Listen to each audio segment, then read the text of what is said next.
ألم تر كيف فعل ربك بأصحاب الفيل ألم يجعل كيدهم في تضليل وأرسل عليهم طيرا أبابيل ترميهم بحجارة من سجيل فجعلهم كعصف مأكول আমি কোরআনে কারীম থেকে আজকে সূরা ফিল তেলাওয়াত করেছি। সংক্ষিপ্ত আকারে আজকের আলোচনা হবে ফিল বিষয় নিয়ে। সূরা ফিলের কিছু তাহাকে তাফসীর ইনশাআল্লাহ আপনাদের সম্পর্কে শোনাবো। আল্লাহ রাব্বুল আলামিন এই সূরা ফিলের মধ্যে কি বলেছেন।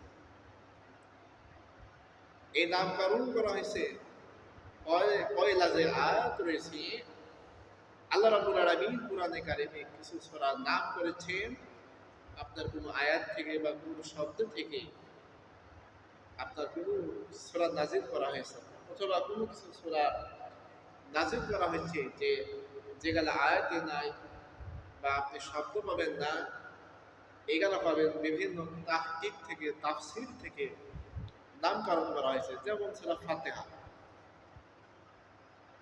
এই ফাতিহা নামকরণ আপনি সূরা ফাতিহার মধ্যে আপনি পাবেন না, কিন্তু তাফসীর থেকে এই নামকরণ করা হয়েছে।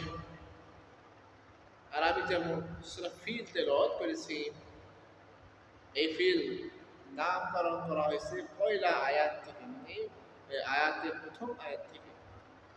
আল্লাহ রাব্বুল আলামিন বলেছেন বিআসহাবিল ফিল। এই ফিল শব্দ থেকে আল্লাহ তাআলা রাব্বুল আলামিন এই ফিল নামক সূরাটি আল্লাহ তাআলা রচনা করেছেন। কোরআনে কারীম থেকে 114টি সূরা হুজুর পাক সাল্লাল্লাহু আলাইহি সাল্লামের উপর অবতীর্ণ করা হয়েছে। তার ভিতরে দুই ভাগে ভাগ করা হয়েছে, এক হচ্ছে মাক্কি আর হচ্ছে মাদানী। নবীজি যখন মক্কায় ছিলেন, মক্কায় যতদিন ছিলেন, যে সূরাগুলো অবতীর্ণ করা হয়েছে এগুলা মাক্কি সূরা বলা হয়। আর নবীজি যখন মদিনায় ছিলেন, এই মদিনা থাকাকালীন যে সূরাগুলো অবতীর্ণ করা হয়েছে এগুলা মাদানী সূরা বলা হয়। আসুন, এই সূরাটি নাযিলের সময় সবার মধ্যে এই সূরাটি মাক্কি যুগের প্রথম সূরা। ঐতিহাসিক পটভূমির দিক থেকে খেয়াল করলে মনে হয় যে এই সূরাটি মাক্কি যুগের প্রথম যুগের সূরা নাযিল।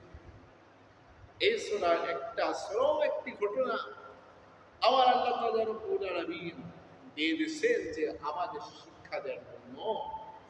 যারা ক্ষমতাশীল বাদশা হবে, ক্ষমতাশীল যারা রাষ্ট্র ভ্রমণ করবে, এদেরকে আল্লাহ তাআলা রাব্বুল আলামিন শিক্ষা দেওয়ার জন্য আল্লাহ তাআলা এই সূরাটি তাদের জন্য সতর্কবাণী হিসেবে। বাইরে আমার ঐতিহাসিক পটভূমি হল সৌদি আরবে ও ইয়ামেনের লোহিত সাগরের পূর্ব দিকে এবং সাগরের পশ্চিম দিকে আফ্রিকা মহাদেশ অবস্থিত। সৌদি আরবের দক্ষিণ অংশে ইয়ামিন ও ইয়ামিনের বরাবর লোহিত সাগরের অপর পারে আফ্রিকা। ওই বিখ্যাত দেশটির নাম হলো হাবশি, যেটা এই নামটির নাম হলো ইথিওপিয়া নামে পরিচিত। এর আগে ছিল নামটি হলো হাবশি নাম ছিল, এখন ইথিওপিয়া নামে অবস্থিত হয়। এই হাবশি নাম দিয়ে আজকে আলোচনা করব।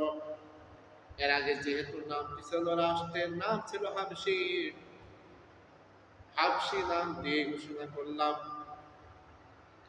525 খ্রিস্টাব্দে হাবশার খ্রিস্টান শাসকরা ইয়ামেন দখল করে নেয়। 10 থেকে 12 বছর আবরাহা ইয়ামেনের গভর্নর হয়। ধীরে ধীরে আবরাহা সেখান থেকে স্বাধীন বাদশা হয়ে বসে। আবরাহা গোটা আরবে ইসাই ধর্ম প্রচার করার সাথে সাথে আরবের ব্যবসাদের হাত থেকে আন্তর্জাতিক বিভিন্ন বিষয় দখল করার চেষ্টা করে। আরবের পূর্ব দিকে ভারত, চীন, ইন্দোনেশিয়ার সাথে ও পশ্চিম আফ্রিকা, ইউরোপের সাথে ব্যবসা চলত। আরবের মধ্যে চালু ছিল আরবদের ধর্মীয় অবস্থা তখন যতই বিকৃতি থাকুক না কেন, 4000 বছর পূর্বে থেকে ইব্রাহিম আসসালামের সময় থেকে মক্কার কাবা ঘর সমস্ত আরববাসীদের নিকট সম্মানের স্থান বলে গণনা করা ছিল।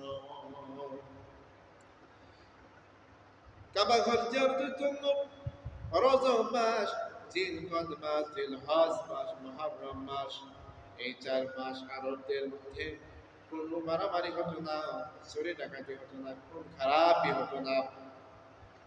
এই আন্তর্জাতিক বাণিজ্যের সময় বিনা বাধায় চলত। আর কাবা ঘর হেফাজতকারী হিসাবে কুরাইশ বংশের লোকেরা সারা বছরই বিনা বাধায় ব্যবসা করত। এই গোত্রে যত মারামারি লুটতরাজ হতো হোক না কেন, মারামারি হোক না কেন, কুরাইশদের কাবা ঘরের খাতিরে সবাই তাদেরকে সম্মান করত। আব্রাহাম গোটা ব্যবসা আরবদের হাত থেকে কেড়ে নেবার চেষ্টা করতে গিয়ে বুঝতে পারলো যে মক্কার কাবা ঘরের মর্যাদা সম্মানের সাথে এদের একটা ঘনিষ্ঠ একটা সম্পর্ক রয়েছে, যে এর মতো সম্মান পাওয়ার যোগ্য কোনো ধর্মে নাই, কোনো কেন্দ্র স্থলে নাই। ইয়ামেনে কায়েম করতে না পারলে ইসরাই ধর্ম প্রচার করতে, ব্যবসা দখল করার কোনো আশাই তাদের পূরণ হবে না। তাই ইয়ামেনের রাজধানী সানআতে এক বিরাট গির্জা তৈরি করে কাবার পরিবর্তে একটি গির্জা জিয়ারত করার জন্য গোটা আরবে ঘোষণা জারি করে দেওয়া হলো।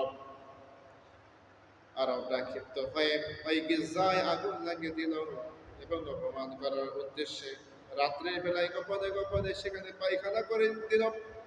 কোনো কোনো ইতিহাসিকের মধ্যে আমরা আর সারা জানতেছিল কিভাবে আরবদের সাথে ঝামেলা পাকানো যায়, কিভাবে ঝগড়াঝাটি করা যায়।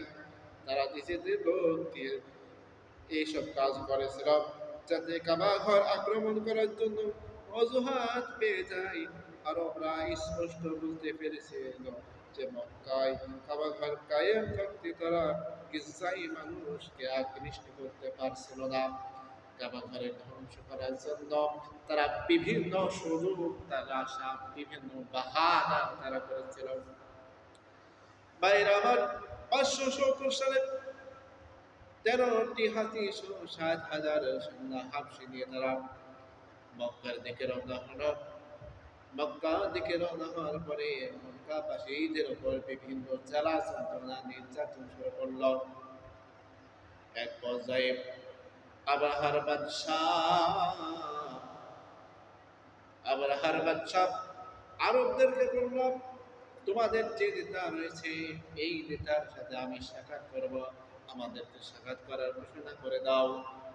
তখন সে সময় দায়িত্ব ছিল হুজুর পাক সাল্লাল্লাহু আলাইহি সাল্লামের দাদা আব্দুল মুতালিব, এবং আব্দুল মুতালিবের সাথে সাক্ষাৎ করা হলো। তাই সাক্ষাৎ করলেন। আব্দুল মুতালিবের এত সুন্দর চেহারা দেখে আবরাহার বাচ্চা তার আসন ছেড়ে দিলেন এবং তাকে সম্মানের সাথে আব্দুল মুতালিবকে বসানো হলো। এবং আব্দুল মুতালিবকে বসানোর পরে আব্দুল মুতালিব বললেন, তোমরা এত দূর থেকে মক্কা এসেছো, কোন কারণে এসেছো? যদি আমাদের আগে জানাতেন বা কোনো কিছু যদি খবর দিতেন তাহলে আপনাদের বিভিন্ন ব্যবসা, বিভিন্ন দিক দিয়ে আমরা উপকার করে দিতাম। আপনাদের এত দূর আসার কোনো প্রয়োজন ছিল না, এত দূর আসার কোনো দরকার ছিল না।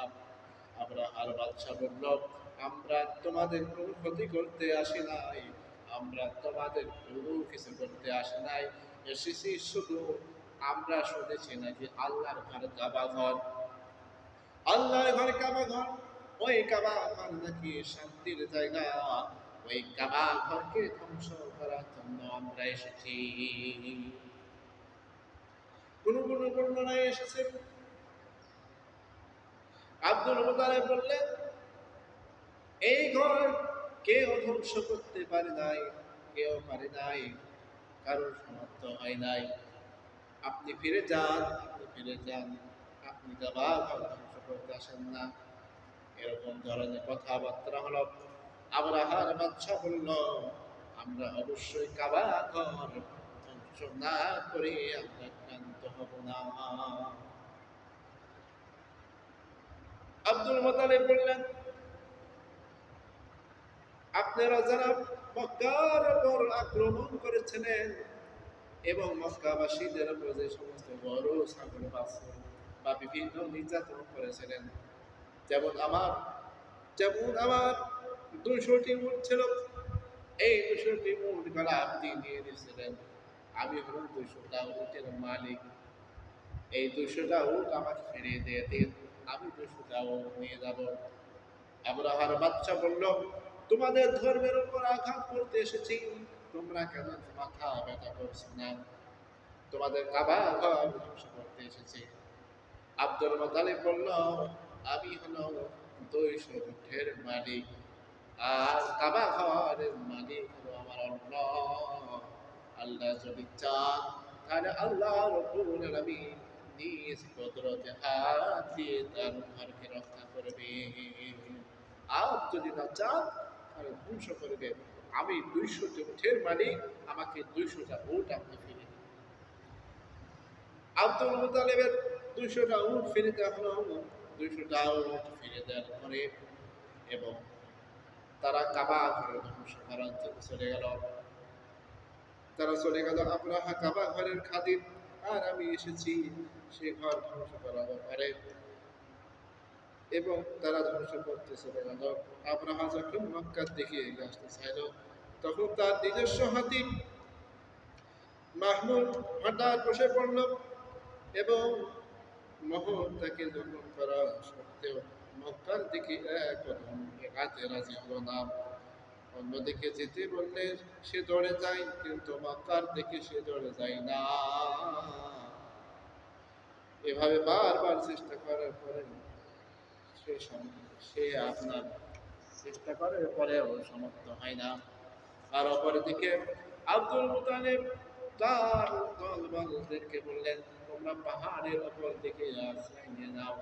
আল্লাহ হয়তো চাইলে এই জাতির উপর আল্লাহ তাআলা আযাব দিয়ে দিতে পারেন। এবং আব্দুল মুতালিব আল্লাহর কাছে দোয়া করলেন, আল্লাহ আপনি এই ঘরের মালিক, আপনি যদি চান আপনার এই ঘরকে আপনি সম্মানের সাথে রক্ষা করে দিয়ে দিন। আপনি যদি চান এই ঘরকে আপনি রক্ষা করুন, আর যদি না চান আপনার ইচ্ছা। আল্লাহ রাব্বুল আলামিন তখন আল্লাহ তাআলা রাব্বুল আলামিন সাথে সাথে একদল পাখি ঠোঁটে ও পায়ে কঙ্কর নিয়ে এসে আবরাহার বাদশার সেনাবাহিনীর ওপর বৃষ্টির মতো ফেলতে লাগলো, যার ওপরে পাথর পড়ে এই পড়তে লাগলো। তার শরীর গলে গেল, পচে গেল, বিভিন্ন বস্ত্র করতে লাগলো, খুলে যাওয়ার পরে রক্ত পানির মতো হয়ে যেতে লাগলো। আবরাহার এভাবে মরে গেল। 60,000 কোটা বাহিনী পালাতে থাকলেও পথে পথে তারা মরতে মরতে শেষ হয়ে গেল। এভাবে আবরাহা ধ্বংস হয়ে যাওয়ার পর আমিনের হাবশার রাজত্ব খতম হয়ে গেল। হাবশার বিরুদ্ধে আমিনের বিরুদ্ধে করে তাদের আজাদি ফিরে পেল। মক্কা থেকে আরাফাত যাবার পথে মিনা উপত্যকায় যে মুজদালিফার মাঝখানে যে জায়গাটার নাম হচ্ছে মুহাসসির নামক স্থান, এই জায়গাটায় সেনাবাহিনীর উপর ঝাঁকে ঝাঁকে আবাবিল তৈরন আবাবিল তৈরন আবাবিল ঝাঁকে ঝাঁকে আবাবিল পাখি প্রেরণ করা হলো। এই আবাবিল পাখির মাধ্যম দিয়ে এই আবরাহার বাদশাকে কর্তন করা হয়েছে। ভাইরা আমার, তাহলে যখন এই মুহাসসির নামক স্থানে যে স্থানটা রয়েছে, রাসূল সাল্লাল্লাহু আলাইহি ওয়াসাল্লাম এই জায়গাটা খুব দূরত্ব পার হতেন, খুব দূরত্ব গেতেন পার হতেন। তা আসে আল্লাহ তাআলা রাব্বুল আলামিন জানিয়ে দিয়েছেন, আলাম তারা কাইফা ফাআলা রাব্বুকা বিআসহাবিল ফিল। তুমি কি দেখোনি তোমার রব হাতিওয়ালাদের সাথে কি ব্যবহার করেছে? আলাম ইয়াজআল কাইদাহুম ফি তাদলিল, তিনি কি তাদের সালাকি বানচাল করে দেননি? ওয়া আরসালা আলাইহিম তায়রান আবাবিল, আর তিনি তাদের উপর ঝাঁকে ঝাঁকে পানি প্রেরণ করেছেন, তাদের উপর মাটির তৈরি পাথর কঙ্কর, যেমন ফাজাআনাহুম কাআসফিন মাকুল, ফলে তাদের পশুর জীবাণু একবারে ফুলোর সাথে মিশে দিয়ে দিয়েছি। পাথর এবং কঙ্কর দিয়ে তাদেরকে নিক্ষেপ করে আল্লাহ ধ্বংস করে দিচ্ছে। তারা চেয়েছিল তাদের ক্ষমতা, তাদের রাজত্ব তারা চেয়েছিল, কিন্তু তারা পারে নাই। আল্লাহর বিধান ছাড়া যারা নিজের বানানের ক্ষমতার উপর চলবে, আল্লাহর বিধান আল্লাহর বিধান ছাড়া নিজের ক্ষমতার উপর যারা শাসন ব্যবস্থা করবে, আল্লাহ তাআলা রব্বুল আলামিন ঠিক তাদেরকে এই রকম ব্যবস্থা করবে। আরো বলেছিলেন নমরুদের কি অবস্থা করেছিলেন। নমরুদ শাসন করেছিল, নমরুদ চিন্তা করেছিল আমার আমার খোদাই দায়িত্ব, আমার শাসন ব্যবস্থা, ঠিক আছে, কেউ পরিবর্তন করতে পারবে না। আল্লাহর সাথে সে পাল্লা দিতে চেয়েছিল, এমনকি আল্লাহর সাথে যুদ্ধের কথা বলেছিল, এমনকি ইব্রাহিমকে বলেছিল, ইব্রাহিম তোমার আল্লাহকে আমি হত্যা করে ফেললাম। ঠিক আছে, তীর মেরে কি হয়েছিল, হত্যা করার চেষ্টা করেছিল, কিন্তু আল্লাহ রাব্বুল আলামিন তাকে ধ্বংস করে দিয়েছেন। নমরুদকে একটা সামান্য মশলা দ্বারা ধ্বংস করে দিয়েছে। তারপরে ফেরাউন চিন্তা করেছিল, আনা রব্বুকুমুল আলা, আমি তোমাদের বড় খোদা, আমি তোমাদের রব, স্বীকার করো। কিন্তু আল্লাহ রাব্বুল আলামিন এই ফেরাউন ঠিক করলেন, তাদের অহংকার অসত্যের কারণে এই ফেরাউনকে নদীর সাথে একেবারে মিশিয়ে দিয়েছিলেন, একবারে নীল নদের পানির মধ্যে চুবিয়ে বেরোচ্ছিলেন। যারা আল্লাহর বিধান ছাড়া নিজের আইনগত বিধান ব্যবস্থা যারা মেনে চলে, আল্লাহ তারা ঠিক এখনো আল্লাহ তাআলা রব্বুল আলামিন তাদেরকে এই ব্যবস্থা করে। আসুন ফিরে আসেন আল্লাহর বিধান, আমরা কোরআনের আইন ব্যবস্থা আমরা জারি করতে চাই। আমরা ঐক্যবদ্ধ হই, সমস্ত মুসলিম ভাই বোনেরা, আসেন আমরা যেন আল্লাহর বিধান যেন জমিনে ছড়িয়ে দিতে পারি। যদি আমরা আল্লাহর বিধান ছড়িয়ে দিতে পারি, আল্লাহ রাব্বুল আলামিন আমাদেরকে ঈমানদার বান্দা হিসেবে কবুল করে নেবেন। যদি আমাদের মৃত্যু হয় তাও আমাদের ভালো, কারণ ঈমানের পথে অবিচল থেকে আমার মরণ যেন হয় তোমারই কাছে, মিনতি আমার তোমারই কাছে, মিনতি আমার, ওগো প্রভু দয়াময়। ঈমানের পথে অবিচল থেকে আমার মরণ যেন হয়। সেই আল্লাহর প্রতি আমরা বিশ্বাস রাখি, যে আল্লাহ রাব্বুল আলামিন যারা বিভিন্ন ধর্ম থেকে, বিভিন্ন দিক থেকে নিজের কনকৌশল দিয়ে যারা রাষ্ট্র পরিচালনা করতে চায়, শয়তানি তাগুতের ব্যবস্থা করতে চায়, আর আমরা আল্লাহর কোরআনের ব্যবস্থা তাগুতি আমরা করতে চাই। কি করতে চাই? আল্লাহর কোরআনের ব্যবস্থা তাগুতি করতে চাই। কোরআনের ব্যবস্থা আমরা পুরা পৃথিবীতে আমরা জারি করতে চাই, কারণ আল্লাহ আমাদের পক্ষে রয়েছে, ঠিক কিনা? আল্লাহ আমাদের কি রয়েছে? পক্ষে রয়েছে। আর আল্লাহর পক্ষে যদি আমাদের মৃত্যু হয়, তাহলে আমরা কি হব? শহীদ হব। বললে শহীদ, বাঁচলে গাছে, আমাদের টেনশন নাই।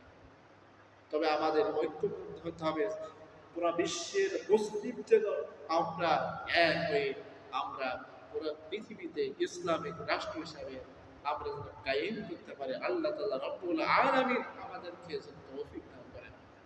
কারণ যারা আল্লাহর পথে চলে, যারা আল্লাহর পথে চলে, আল্লাহর কথা বলে, আল্লাহকে ভালোবেসে সপেছে জীবন, তাদের কিসের ভয়, কি করে পরাজয়, শহীদি তামান্নাতে নাচে তার মন। কোনো ভয় নেই, কারণ हर करबला के नाम इस्लाम के जिंदा होते हैं। কারবালার ময়দানে যেমন ইসলাম জিন্দা হয়েছিল, যেমন আপনার ফেরাউনের সাথে আপনার যেমন আল্লাহ যে দিনকে বিক্রি করতে চেয়েছিল, তাদের ক্ষমতা চেয়েছিল, তার মধ্যে আল্লাহ ইসলামের বিজয় দিয়েছেন। আব্রাহামকে প্রথম করে আল্লাহ ইসলামের বিজয় দিয়েছেন, এরকম নমরুদকে প্রথম করে আল্লাহ ইসলামের বিজয় দিয়েছেন। এরকম যারা বেঈমান রয়েছে, যারা কাফের রয়েছে, আল্লাহ তাআলা তাদেরকে পরাজিত করে ইসলামের বিজয় দান করেছেন। কাল কিয়ামত পর্যন্ত ইসলাম বিজয়ী হবে। ইসলাম কোনোদিন কারো কাছে মাথা নত করতে পারে না, কোন শয়তানের কাছে মাথা নত করতে পারে না। একমাত্র আল্লাহর হুকুম ছাড়া, আল্লাহর কাছে ছাড়া ইসলাম কারো কাছে মাথা নত করতে পারে না। আল্লাহ রব্বুল আলামিন আমাদেরকে সেই ইসলাম ধর্ম গ্রহণ করার জন্য তৌফিক দান করেছেন। আমরা ইসলাম পেয়েছি, আমরা সর্বশ্রেষ্ঠ নবী রাসূল পেয়েছি, আমরা সর্বশ্রেষ্ঠ কিতাব পেয়েছি আল কোরআন। আল্লাহ আমাদেরকে তৌফিক দান করেছেন। আসুন আমরা সেই আল্লাহর উত্তম হই, আমাদেরকে সেই ওমরের মতো আমরা ধরতে হবে। কারণ আব্রাহার বাদশাকে ধ্বংস করার জন্য আল্লাহ তাআলা কি পাঠিয়েছিলেন? তয়রন আবাবিল, আবাবিল পাখি দিয়ে আব্রাহার বাদশাকে ধ্বংস করেছেন। সেই তো আবাবিল পাখি আর আসবে না, সে আবাবিল পাখি আর যুদ্ধ করবে না।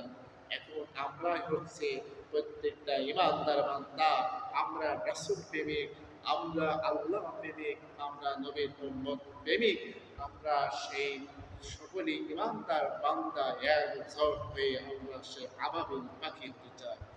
আমরা সেই মানুষ রূপে আবাবিল পাখি হয়ে আমরা ইসলামের বিজয় আমরা আনতে চাই। ঠিক কিনা? আল্লাহ তাআলা রব্বুল আলামিন আমাদের সকলকে এবার দৃঢ় মজবুত করার জন্য তৌফিক দান করুন এবং শয়তানের শক্তিকে আল্লাহ পরাজিত করুন।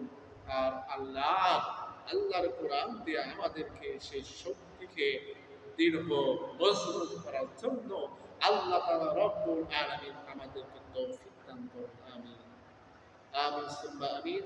আসসালামু আলাইকুম ওয়া রাহমাতুল্লাহি ওয়া বারাকাতুহু।